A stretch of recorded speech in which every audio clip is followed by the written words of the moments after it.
Aku tidak akan beribadah sebelum Tuhan memberikanku anak. Wow, sombong sekali pribadi seperti ini. Hebat sekali manusia seperti ini. Untuk hal yang dia inginkan, baru dia datang menyembah Tuhan. Seperti ini nih, kesombongan manusia di akhir zaman. Yang berbahagia ialah mereka yang mendengarkan firman Allah dan yang memeliharanya.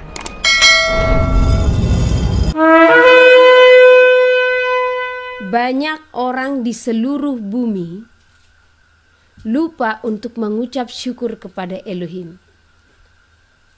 Terkadang pengucapan syukur itu hanya diberikan di saat dia diberkati. Sementara di dalam pergumulan yang berat,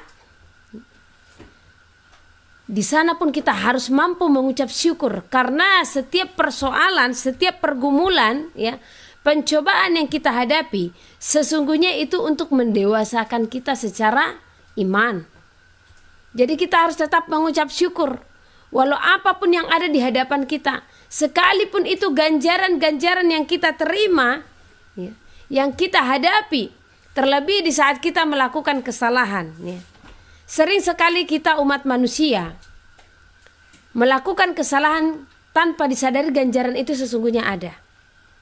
Hanya terkadang ganjarannya tidak langsung. Ada yang langsung, ada yang setelah 1 minggu, ada yang setelah 2 minggu, ada yang setelah 1 bulan. Ya. Bahkan ganjaran-ganjaran itu juga bisa menimpa sanak saudara kita, ya. Ada juga keluarga-keluarga kita, ya, yang harus kita perhatikan, karena setiap kita penting untuk selalu berjaga-jaga setiap waktu. Nah, di saat ganjaran-ganjaran itu kita terima akibat dari kesalahan kita, ya, kita harus mengenal. Di saat pergumulan-pergumulan itu terjadi, kita harus mengetahui, oh, ini saya salah. Dan ini adalah ganjaran daripada kesalahan. Di sanalah seharusnya kita mengucap syukur. Kenapa? Karena dengan kita menyadari semuanya itu, kalau ganjaran itu diizinkan terjadi, ya, untuk membawa kita supaya tidak mudah dan tidak gampang untuk melakukan kesalahan lagi, ya. Nah, jadi tetap mengucap syukur dalam segala hal. Beberapa waktu lalu, di saat saya tertidur, ya, kami setel musik. Di dalam musik itu ada lagu, kalau nggak salah lagu Gratitude, ya. Nah, itu lagunya. Ini baru kejadian, baru ada beberapa bulan, ya. Nah, jadi kita penting untuk setel lagu-lagu rohani, bukan memberhalakan, ya. Tetapi di saat kita nyetel lagu rohani, kita itu mengundang hadirat. Nah, jadi kita tertidur tenang sekali. Jikalau ada puji-pujian, ya, penyembahan-penyembahan, ya. Dan kita pun kan terbawa tidur juga dengan apa? Lagu penyembahan tadi itu mengundang hadirat, ya. Nah, dan saat itu saya suka memang kalau tidur itu dengan lagu-lagu rohani. Ya. Saya bermimpi. Di dalam mimpi saya menangis sejadi-jadinya, tetapi tangisan itu menangis saking cintanya kepada Elohim, ya. Nah, di dalam tangisan itu saya katakan, Bapa, inilah emas yang aku miliki, inilah harta yang aku miliki, yang aku persembahkan kepadamu, yaitu ucapan syukurku. Dan itu saya menangis sejadi-jadinya. Sampai saya terbangun, air mata itu pun banyak, ya. Saya terbangun, saya melanjut lagi apa yang ada dalam mimpi saya. Karena di dalam mimpi itu, sesungguhnya roh kita itu yang turut bekerja, ya. Roh kita itu yang datang menyembah Elohim dan berbicara kepada Elohim. Itulah di saat tubuh kita lemah dan tertidur, ya. Nah, setelah saya terbangun, saya menyadari ternyata ucapan syukur itu seperti emas, ya, yang kita persembahkan di hadapan Elohim. Jadi jangan pernah lupa mengucap syukur dalam segala hal, apapun itu. Di saat engkau dalam perjalanan, di saat ada pencapaian yang sukses terjadi dalam hidupmu, jangan pernah lupa untuk tetap mengucap syukur. Bukannya langsung mengadakan pesta pora atau apapun, tetapi nyatakan ucapan syukurmu hanya kepada Elohim. Karena di dalam ucapan syukur itu, di sana kita menaikkan pujian mazmur kita melalui bibir kita, kita mengucapkan ya mazmur penyembahan kepada Elohim. Dan ini penting untuk kita kerjakan, sebab inilah tanda atau bukti nyata ya, kita berterima kasih karena kebaikan daripada Tuhan. Mari kita baca dari Ibrani pasal 13 ayat 15.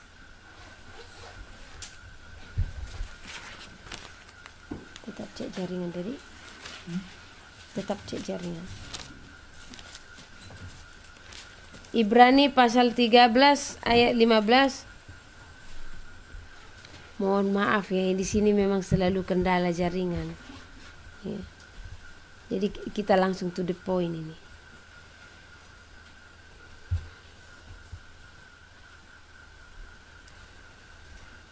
Begini firman Elohim, sebab itu marilah kita oleh Dia senantiasa mempersembahkan korban syukur kepada Elohim, yaitu ucapan bibir yang memuliakan namanya. Ya, jadi korban syukur kita, persembahan kita, emas yang kita persembahkan kepada Tuhan adalah ucapan syukur dengan apa? Ya, dengan ucapan bibir kita yang memuliakan Elohim. Kita harus belajar untuk tetap mengucapkan mazmur kepada Elohim. Kita harus selalu belajar untuk menjadi penyembah. Karena seorang penyembah, pengucapan syukurnya itu besar kepada Bapa. Beberapa waktu lalu kami mempunyai pesan yang sangat besar ya. Dan pesan itu sangat keras. Tetapi di dalam pesan itu saya katakan terima kasih. Ya. Pesannya ngeri kalau kita pikirkan secara manusia. Ya. Karena akan ada sesuatu yang ditutup dan diberhentikan. Tapi saya katakan, saya mengucap syukur atas pesan itu. Kenapa? Kalau mau terima pesan Tuhan, jangan yang hanya enak-enak saja ya. Karena itu bisa nanti sesuatu yang menjerumuskan kita. Ya. Akhirnya orang yang selalu mau menantikan pesan-pesan yang enak daripada Elohim, ya, tiba-tiba dia menerima sesuatu yang terasa pahit, akhirnya menolak dan kecewa. Nah, kalau kami di sini sudah mempersiapkan pesan, sekalipun itu manis ataupun pahit rasanya, kami telah mempersiapkan hidup kami, ya. Beberapa waktu lalu ya, ada pesan yang rasanya sebenarnya pahit sekali ya. Ada teguran yang begitu besar. Oleh apa? Oleh pengucapan syukur kami yang kurang kepada Elohim. Tetapi saya bilang ya, terima kasih. Terima kasih Tuhan. Bahkan sekalipun itu terjadi, saya telah siap. Dan kami akan siap. Karena Engkau mengerjakannya hanya karena kasih-Mu kepada kami. Ya. Barang siapa, kutegur firman Tuhan, ya. Barang siapa dikasihi, ia akan ditegur dan dihajar. Oleh karena itu relakanlah hatimu dan bertobatlah. Ya. Kenapa peneguran ini terjadi? Hanya karena kami kurang bersyukur atas apa yang Tuhan berikan. Tetapi yang ada mengeluh, bersungut-sungut, ya. Sehingga pesan itu pun ada. Tetapi saya hanya tersenyum, saya bilang terima kasih ya. Saya tidak disusahkan oleh pesan itu. Karena apa? Jangan pernah disusahkan oleh pesan Elohim. Tetapi berbuahlah. Kita harus berubah. Sebab tanpa adanya perubahan, maka kita tidak akan mencapai kekekalan ya. Nah, dengan teguran-teguran itu, semakin nyata Tuhan membukakan segala sesuatu, apa yang pantas kita lakukan, apa yang tidak. Apa yang pantas kita katakan, apa yang tidak. Karena sesungguhnya teguran-teguran Elohim itu membawa kita untuk lebih berpengertian. Tetapi janganlah berulang-ulang teguran yang sama. Kalau teguran yang sama berulang-ulang itu tandanya bebal, ya. Nah, tetapi di saat teguran itu, teguran yang berbeda, Tuhan sedang memperbaharui hidup kita, ya. Satu persatu dikupas, satu persatu ditelanjangi, satu persatu dirobek dari diri kita, apa yang salah, apa yang tidak berkenan. Karena kalau tidak ada perobekan, ya, maka kita tidak akan masuk ke ruang Maha Kudus. Jadi harus ada perobekan tirai. Karakter-karakter dalam diri kita yang tidak berkenan itu harus benar-benar dirobek, sekecil apapun itu. Dan ini Elohim bukakan. Ya mungkin secara pandangan manusia, itu biasa Bu ceritanya, ya. Tetapi di dalam Tuhan tidak ada istilah biasa-biasa, ya. Ya di atas ya, tidak di atas tidak. Di saat Elohim memberikan segala sesuatu, maka pengucapan syukur kita harus besar. Sekalipun itu secara pikiran kita, secara pandangan kita, itu tidak akan cukup bagi kita, ya. Itu tidak akan mampu memberikan kita kekuatan. Namun di saat itu yang terlebih dahulu muncul dari pikiran kita, maka jadilah sesuai dengan apa yang kita khawatirkan. Jadi yang Tuhan mau, ya, segala apa yang Tuhan berikan dan Tuhan sediakan harus terlebih dahulu pengucapan syukur itu besar dalam kehidupan kita, ya. Maka di saat pengucapan syukur kita besar kepada Elohim, maka semua akan Tuhan bukakan, ya. Saya dalam segala hal itu selalu mengucap syukur.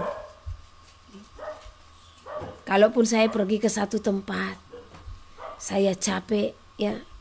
Kadang berjalan saya capek, saya hanya bilang, aduh Tuhan terima kasih Engkau masih memampukanku untuk berjalan. Itu, ya. Sekalipun tubuh ini sudah lelah,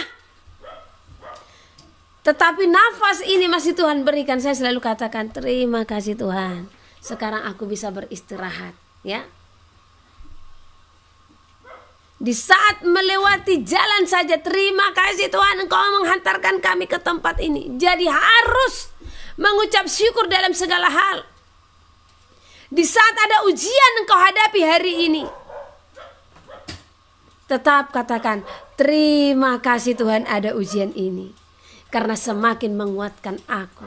Terima kasih Tuhan ada tantangan, ada duri-duri ini, karena semakin membuatku berpengertian, semakin membuatku teguh, semakin membuatku tahan uji. Jadi pengucapan syukur itu ternyata itu salah satu emas murni yang kita persembahkan kepada Elohim, ya. Jadi harus mengucap syukur. Bahkan di saat engkau selesai membaca kitab suci, terima kasih Tuhan buat firman-Mu. Apalagi kalau sudah selesai penyembahan, ya, walau menangis tadinya, ya, tetapi setelah selesai itu damai selalu ada. Terima kasih Tuhan buat damai ini, ya. Jangan pernah jemu-jemu untuk mengucap syukur. Supaya apa?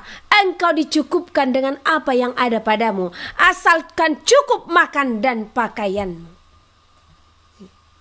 Mari kita buka dari 1 Timotius pasal yang ke 6. 1 Timotius pasal yang ke-6, ya, ayat ke-8. Asal ada makanan dan pakaian cukuplah. Tetapi apa yang dikejar oleh manusia? Harta, kekayaan, jabatan, nama. Ini yang dikejar manusia melebihi mereka mengejar kerajaan Tuhan. Carilah dahulu kerajaan Elohim, maka semua akan ditambahkan kepadamu. Apa yang dicari oleh manusia? Mereka hanya mencari perkenanan manusia. Kurang mengucap syukur, sudah dikasih motor, ya. Ambisi untuk dapat mobil, dikasih mobil, ambisi dapat apalagi bus, ya. Nah, ambisi dapat helikopter, ambisi dapat pesawat, ya. Kurang puas dalam hidupnya. Sementara mengabaikan kekekalan. Asal ada makanan dan pakaian cukuplah. Mampukah saudara untuk mengucap syukur di saat hanya cukup makan dan pakaian? Mampukah saudara menerima hal tersebut? Atau persungut-sungutan kayak yang terjadi, Tuhan kok hidup saya gini-gini saja? Tuhan, kenapa tidak ada pergerakan daripada perekonomian saya? Sementara Tuhan cukupkan makan dan pakaian. Ya. Tetapi tidak mampu untuk mengucap syukur, yang ada menuntut dan menuntut. Banyak manusia menuntut Elohim. Ya. Tahun 2016, saya pernah bertemu dengan seseorang. Dan saya mengajak dia untuk pergi beribadah. Ya, Pak, ayo beribadah. Apa yang dia sampaikan. Ya. Aku tidak akan beribadah sebelum Tuhan memberikanku anak. Wow, sombong sekali pribadi seperti ini. Hebat sekali manusia seperti ini. Ya. Sementara dia tidak sadar yang memampukan dia untuk bergerak siapa yang memberikan, ya. Yang memberikan nafas kehidupan itu siapa? Dia mampu menghirup nafas kehidupan. Dia bisa melihat seluruh isi bumi ini. Siapa yang memberikan? Tetapi dia menuntut Tuhan untuk hal yang dia inginkan. Baru dia datang menyembah Tuhan. Seperti ini nih. Kesombongan manusia di akhir zaman. Ya. Tidak pernah mengembalikan korban ucapan syukur kepada Tuhan dengan puji-pujian. Ya. Dengan ucapan bibir yang memuliakan Elohim. Bahkan menyombongkan diri. Dan tidak 1-2 orang yang saya temui yang seperti ini. Banyak sekali. Ya. Mereka tidak mau datang kepada Tuhan. Ya. Saya mau melihat bagaimana Tuhan akan memulihkan keadaan ekonomiku. Seperti itu kira-kira ya. Baru aku akan datang beribadah. Sombong sekali. Bagaimana Elohim tidak berduka dengan manusia-manusia seperti ini. Itu namanya mencobai Tuhan. Menantang Elohim. Jadi apapun yang Tuhan berikan kepadamu saat ini, mengucap syukurlah. Apapun yang Elohim berikan, percayakan kepadamu saat ini, mengucap syukurlah. Jangan mengejar segala apa yang ada di dalam bumi ini. Sebab dunia ini telah binasa dengan segala keinginannya.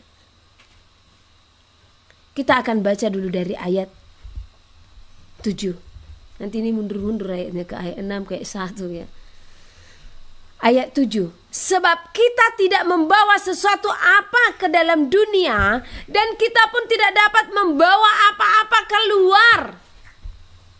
Waktu saudara dan saya lahir, apa yang saudara bawa? Apakah Pajero Sport sudah saudara bawa? Tidak, kita lahir dengan telanjang. Ya. Di saat kita dilahirkan, kita tidak membawa apa-apa. Ku tak membawa apapun jua saat ku datang ke dunia.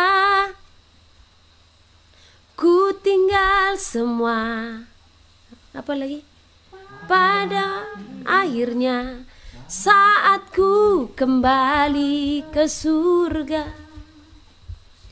Jadi kita tidak membawa sesuatu apapun ke dalam dunia, dan kita pun tidak dapat membawa apa-apa keluar. Jadi untuk apa kita mengejar dunia ini? Untuk apa kita mengejar segala pencapaian-pencapaian di dalam hidup kita? Sementara ini semua tidak bisa kita bawa. Mama saya meninggal, memang bukan orang kaya. Tapi ada sedikit kuning-kuning yang dia tinggalkan, yang dia kumpulkan ya.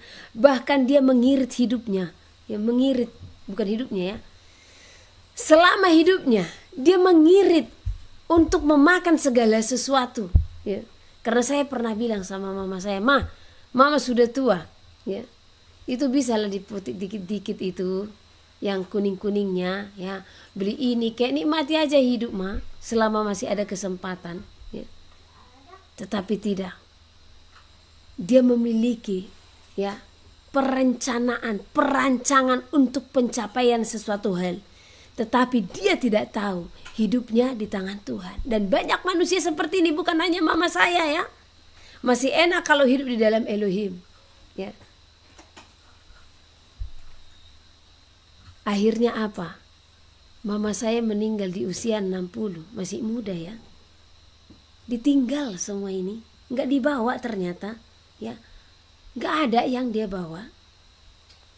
Karena tubuh akan kembali menjadi tanah, ya. Hanya pakaian sepasang yang dibawa ke dalam peti matinya. Hanya itu saja, karena nggak mungkin juga dia nggak dipakaikan pakaiannya, kan udah dewasa. Tetapi apa yang menjadi cita-citanya bahkan tidak tercapai. Sementara dia sudah lelah dan lelah untuk mengumpulkan segala sesuatu. Ya. Jadi saudara juga harus menyadari segala sesuatu selama hidup di dalam bumi. Jangan waktumu, hidupmu, pikiranmu, hatimu ya terlalu terporsir untuk segala pencapaian-pencapaian ini. Sementara engkau mengabaikan hubunganmu kepada Tuhan.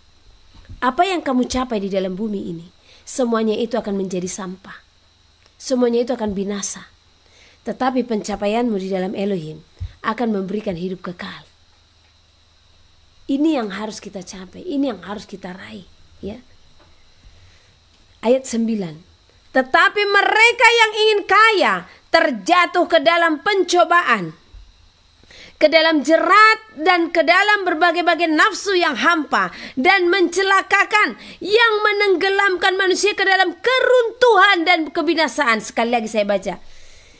Tetapi mereka yang ingin kaya, kaya akan nama, kaya akan harta, ya, kaya akan pujian, terjatuh ke dalam pencobaan, ke dalam jerat, dan ke dalam berbagai-bagai nafsu yang hampa dan yang mencelakakan, yang menenggelamkan manusia ke dalam keruntuhan dan kebinasaan. Karena akar segala kejahatan ialah cinta uang, sebab oleh memburu uanglah beberapa orang yang telah menyimpang dari iman dan menyiksa dirinya dengan berbagai-bagai duka. Nah, ayat ini bisa kembali ke tanda bilangan ya. Seperti yang saya katakan ya, setiap kita beribadah, saya harus tetap menyampaikan, menyerukan tentang tanda bilangan untuk mengingatkan saudara. Karena kita tidak tahu ada saudara-saudara yang baru yang ikut dalam ibadah ini ya. Nah, tetap akan saya ingatkan ya. Ini akhir zaman. Segala sesuatunya sudah akan game over. Segala sesuatunya sudah akan selesai. Nah, karena itu kita harus benar-benar mencari kerajaan Elohim. Ini yang tidak akan binasa. Apa yang di dalam dunia ini akan binasa. Ya. Dan di akhir zaman ini, siapa yang akan terjerat? Masuk ke dalam tanda bilangan. Mereka yang cinta akan uang. Mereka yang mencari kekayaan. Ya. Mereka lah nantinya yang akan terjerat dan akan jatuh ke dalam kebinasaan. Jatuh ke dalam keruntuhan. Nah, bahkan mereka karena cinta uang, karena mencari jabatan, karena mencari nama, mereka pun akan menyimpang dari iman. Waktu masa simulasi kemarin banyak yang gak menyimpang dari iman, banyak sekali ya. Bukan iman satu contoh ya, dia jadi menyangkal Tuhan Yosua, bukan ya. Tetapi banyak sesungguhnya orang di saat masa-masa pandemi sebelum penerapan suntikan ya, banyak orang yang kepadanya Elohim berikan hikmat, jangan terima. Jangan terima. Banyak bisikan-bisikan yang diberikan Tuhan Elohim kepada umat manusia. Tetapi hanya karena pencapaian itu tadi, supaya bisa melakukan segala aktivitas, supaya bisa naik jabatan, supaya bisa menjadi kaya, persyaratan-persyaratan ini pun akhirnya mereka harus penuhi. Selesai.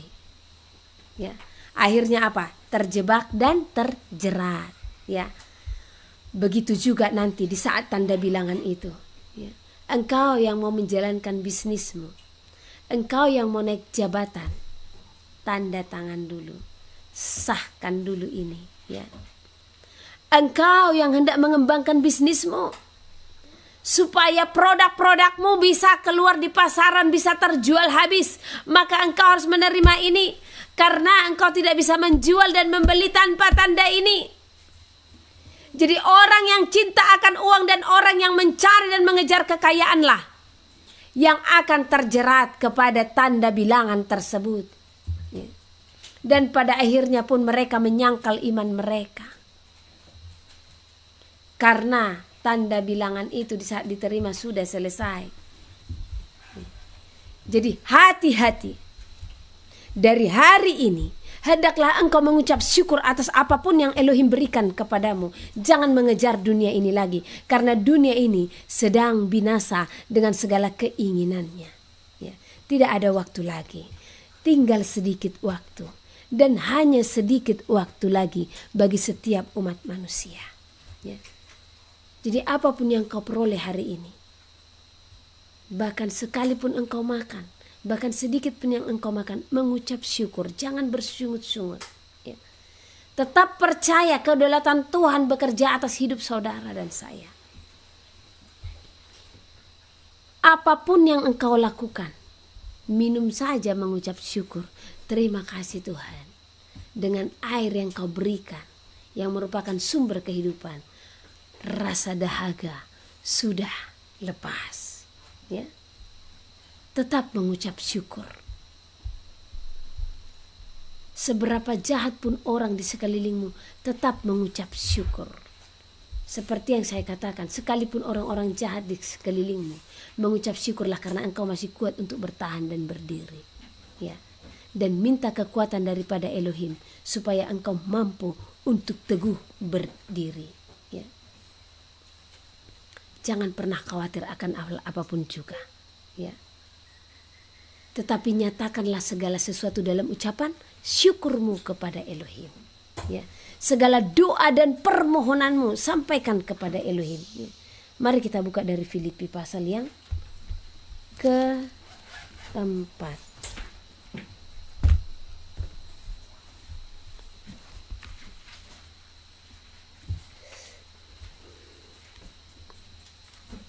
Filipi pasal yang ke-4 ayat yang ke-6. Janganlah hendaknya kamu khawatir tentang apapun juga, tetapi nyatakanlah dalam segala hal keinginanmu kepada Elohim dalam doa dan permohonan dengan ucapan syukur. Nah, bukan Tuhan tidak tahu apa yang kamu perlukan. Dia tahu bahkan lebih dari apa yang kita pikirkan. Dia tahu segala kebutuhan, keperluan kita. Tetapi nyatakanlah semuanya itu dalam ucapan syukur. Ya.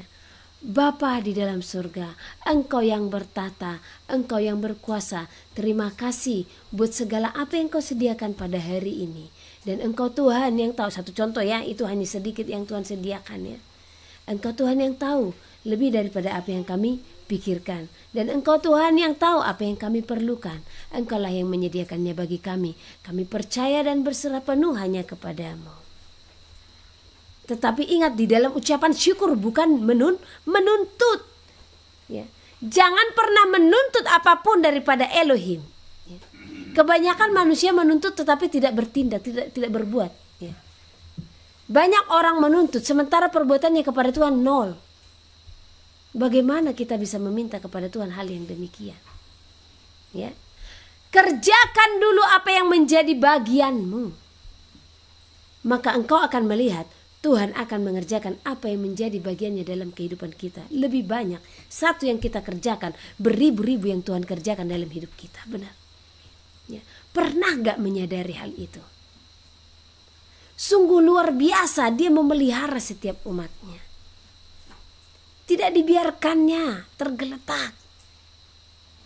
Dia akan menopang.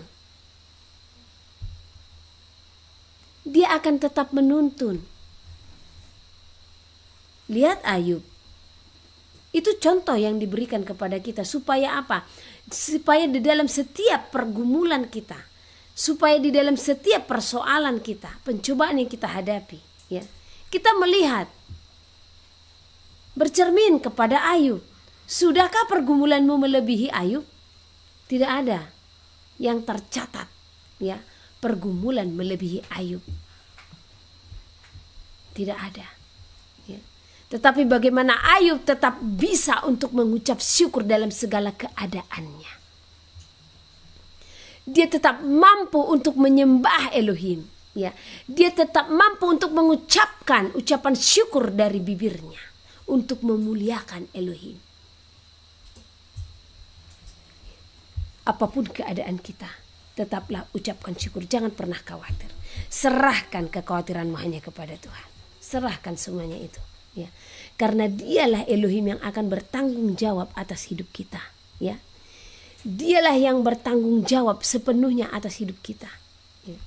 Di saat apa? Di saat kita berserah penuh kepadanya. Di saat kita berseru-seru kepadanya dan memberikan hidup kita sepenuhnya, ya. Tidak setengah-setengah, sepenuhnya hanya ke dalam Elohim, ya. Bersyukurlah kepada Tuhan sebab Dia baik. Ada lagunya. Bersyukurlah kepada Tuhan sebab Dia baik, bahwasanya untuk selamanya kasih setianya. Kita buka dulu dari 1 Tawarik, ya, pasal ke-16 ayat 34, ya. Kita jangan asal nyanyikan, kita harus tahu itu tertulis di mana, ya. 1 Tawarik pasal yang ke-16 ayat ke-34.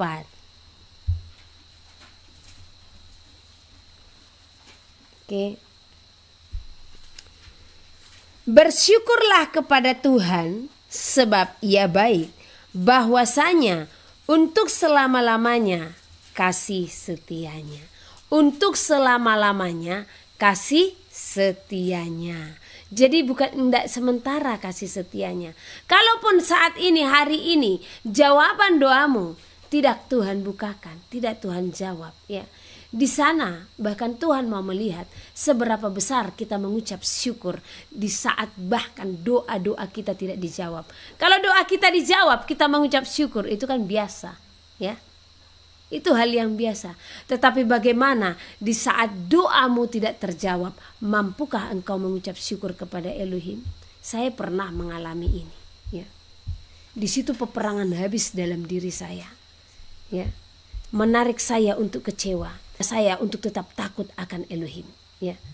Tetapi puji Elohim, rasa takut akan Dia memenangkan hidup saya, ya. Jadi di saat rasa kecewa itu hendak muncul, ya, kenapa sih doa saya tidak dijawab, ya, langsung saya perangi, langsung saya tepis, ya. Karena pertanyaan kenapa itu, itulah penyusupan yang datang untuk mencobai umat manusia, ya. Tetapi rasa takut akan Elohim itu tadi, itulah roh Elohim yang diam di dalam hidup kita, ya, supaya kita selalu dengar. Nah, namun karena kita berpaut dan berpadanan kepada Elohim, kita pun mengenali si jahat. Saya hanya ambil sikap berdoa, Bapa, tolong aku Tuhan. Saya tidak mau kecewa kepadamu, karena tetap kembali kepada firman sebagai senter dalam hidup kita. Janganlah engkau kecewa kepada manusia, terlebih kepada Elohim, ya. Jadi jangan pernah kecewa kepada Elohim. Di saat doa saya tidak terjawab, memang hari itu pergumulan berat bagi saya, pergumulan berat. Tetapi saya berseru, saya memanggil nama Elohim, saya bilang, Tuhan tolong jangan tinggalkan saya, ya. Nah, tolong saya menguasai hati ini, tolong saya menguasai hati ini, ya. Jadi peperangan itu luar biasa. Jadi iblis itu menyusup dengan sangat kuatnya, dengan sangat hebatnya, ya. Dia melakukan berbagai cara untuk merongrong hati saya. Tetapi saya dengan sadar penuh, saya tahu iblis sedang bekerja, ya.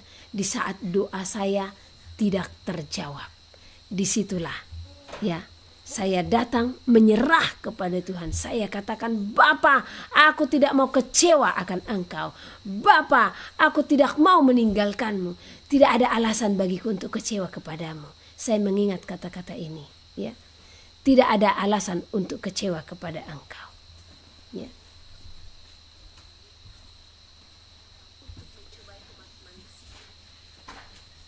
Nah, jadi jangan pernah kecewa kepada Tuhan. Kepada manusia saja jangan pernah kecewa. Ya. Ini wajah saya yang putus-putus, suara saya kedengaran. Ya. Wajah saya tidak penting.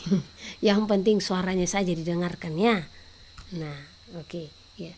Jadi di saat kekecewaan itu, ya, hendak menyusup hati saudara, langsung lawan dan perangi, supaya ia lari daripadamu. Sebab itu adalah perbuatan si jahat. Itu adalah siasat si jahat untuk mencuri sukacita. Mazmur 23. Tuhan, gembalaku yang baik. Mazmur Daud. Tuhan adalah gembalaku, takkan kekurangan aku. Ia membaringkan aku di padang yang berumput hijau. Ia membimbing aku ke air yang tenang. Ia menyegarkan jiwaku. Ia menuntun aku di jalan yang benar oleh karena namanya.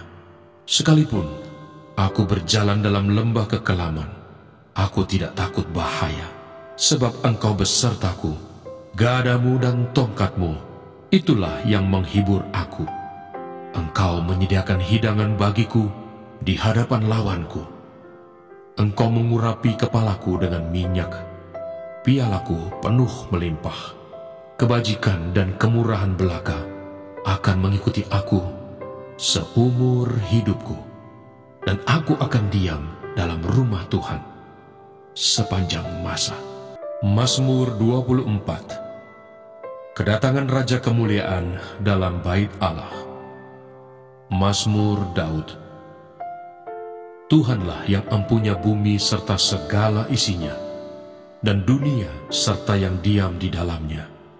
Sebab dialah yang mendasarkannya di atas lautan dan menegakkannya di atas sungai-sungai.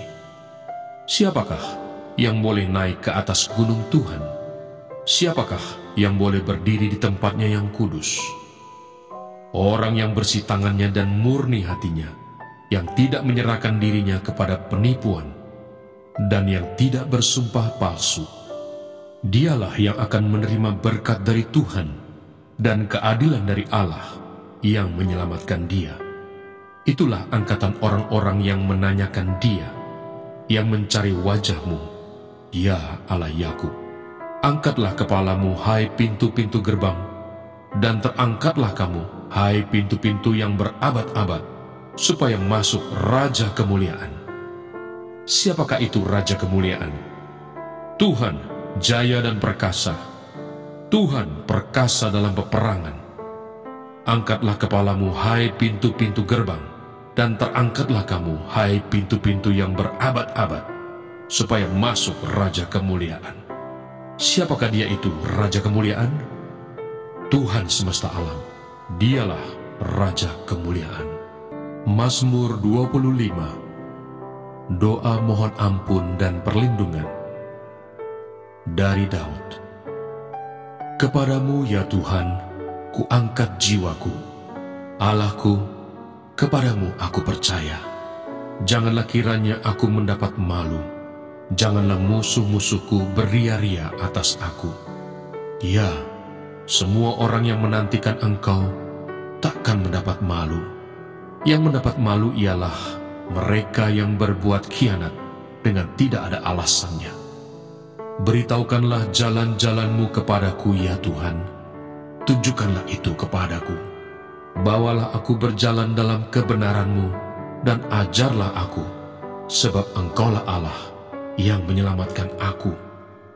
Engkau ku nanti-nantikan sepanjang hari.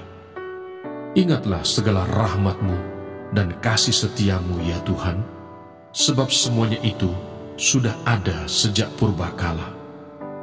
Dosa-dosaku pada waktu muda dan pelanggaran-pelanggaranku janganlah Kau ingat, tetapi ingatlah kepadaku sesuai dengan kasih setia-Mu, oleh karena kebaikan-Mu ya Tuhan.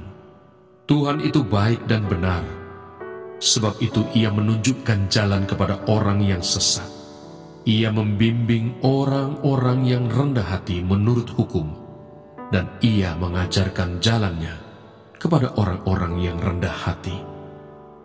Segala jalan Tuhan adalah kasih setia dan kebenaran bagi orang yang berpegang pada perjanjiannya dan peringatan-peringatannya. Oleh karena nama-Mu ya Tuhan, ampunilah kesalahanku, sebab besar kesalahan itu. Siapakah orang yang takut akan Tuhan? Kepadanya Tuhan menunjukkan jalan yang harus dipilihnya.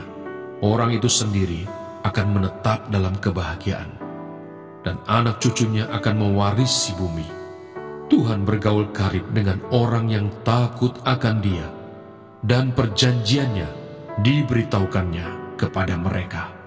Mataku tetap terarah kepada Tuhan, sebab Ia mengeluarkan kakiku dari jaring. Berpalinglah kepadaku dan kasihanilah aku, sebab aku sebatang kara dan tertindas. Lapangkanlah hatiku yang sesak, dan keluarkanlah aku dari kesulitanku. Tiliklah sengsaraku dan kesukaranku, dan ampunilah segala dosaku. Lihatlah betapa banyaknya musuhku, dan bagaimana mereka membenci aku dengan sangat mendalam. Jagalah kiranya jiwaku, dan lepaskanlah aku. Janganlah aku mendapat malu, sebab aku berlindung padamu. Ketulusan dan kejujuran kiranya mengawal aku, sebab aku menanti-nantikan Engkau. Ya Allah, bebaskanlah orang Israel dari segala kesesakannya. Mazmur 26. Doa mohon dibenarkan oleh Tuhan. Dari Daud. Berilah keadilan kepadaku ya Tuhan, sebab aku telah hidup dalam ketulusan. Kepada Tuhan aku percaya dengan tidak ragu-ragu. Ujilah aku ya Tuhan, dan cobalah aku. Selidikilah batinku dan hatiku, sebab mataku tertuju pada kasih setiamu, dan aku hidup dalam kebenaranmu. Aku tidak duduk dengan penipu, dan dengan orang munafik aku tidak bergaul. Aku benci kepada perkumpulan orang yang berbuat jahat, dan dengan orang fasik aku tidak duduk. Aku membasuh tanganku tanda tak bersalah, lalu berjalan mengelilingi mezbah-Mu ya Tuhan, sambil memperdengarkan nyanyian syukur dengan nyaring dan menceritakan segala perbuatan-Mu yang ajaib. Tuhan, aku cinta pada rumah kediaman-Mu dan pada tempat kemuliaan-Mu bersemayam. Janganlah mencabut nyawaku bersama-sama orang berdosa, atau hidupku bersama orang-orang penumpah darah, yang pada tangannya melekat perbuatan mesum, dan yang tangan kanannya menerima suapan. Tetapi aku ini hidup dalam ketulusan. Bebaskanlah aku, dan kasihanilah aku. Kakiku berdiri di tanah yang rata. Aku mau memuji Tuhan dalam jemaah. Mazmur 27. Aman dalam perlindungan Allah. Dari Daud. Tuhan adalah terangku dan keselamatanku. Kepada siapakah aku harus takut? Tuhan adalah benteng hidupku. Terhadap siapakah aku harus gemetar? Ketika penjahat-penjahat menyerang aku untuk memakan dagingku, yakni semua lawanku dan musuhku, mereka sendirilah yang tergelincir dan jatuh. Sekalipun tentara berkemah mengepung aku, tidak takut hatiku. Sekalipun timbul peperangan melawan aku, dalam hal itu pun aku tetap percaya. Satu hal telah ku minta kepada Tuhan, itulah yang kuingini: diam di rumah Tuhan seumur hidupku, menyaksikan kemurahan Tuhan dan menikmati bait-Nya. Sebab Ia melindungi aku dalam pondok-Nya. Pada waktu bahaya, Ia menyembunyikan aku dalam persembunyian di kemah-Nya. Ia mengangkat aku ke atas gunung batu. Maka sekarang tegaklah kepalaku, mengatasi musuhku sekeliling aku. Dalam kemah-Nya, aku mau mempersembahkan korban dengan sorak-sorai. Aku mau menyanyi dan bermazmur bagi Tuhan. Dengarlah Tuhan seruan yang kusampaikan. Kasihanilah aku dan jawablah aku. Hatiku mengikuti firman-Mu. Carilah wajah-Ku, maka wajah-Mu ku cari, ya Tuhan. Janganlah menyembunyikan wajah-Mu kepadaku. Janganlah menolak hamba-Mu ini dengan murka. Engkaulah pertolonganku. Janganlah membuang aku dan janganlah meninggalkan aku, ya Allah penyelamatku. Sekalipun ayahku dan ibuku meninggalkan aku, namun Tuhan menyambut aku. Tunjukkanlah jalan-Mu kepadaku, ya Tuhan, dan tuntunlah aku di jalan yang rata oleh sebab seteruku. Janganlah menyerahkan aku kepada nafsu lawanku, sebab telah bangkit menyerang aku saksi-saksi dusta dan orang-orang yang bernafaskan kelaliman. Sesungguhnya aku percaya akan melihat kebaikan Tuhan di negeri orang-orang yang hidup. Nantikanlah Tuhan, kuatkanlah dan teguhkanlah hatimu. Ya, nantikanlah Tuhan. Yang berbahagia ialah mereka yang mendengarkan firman Allah dan yang memeliharanya.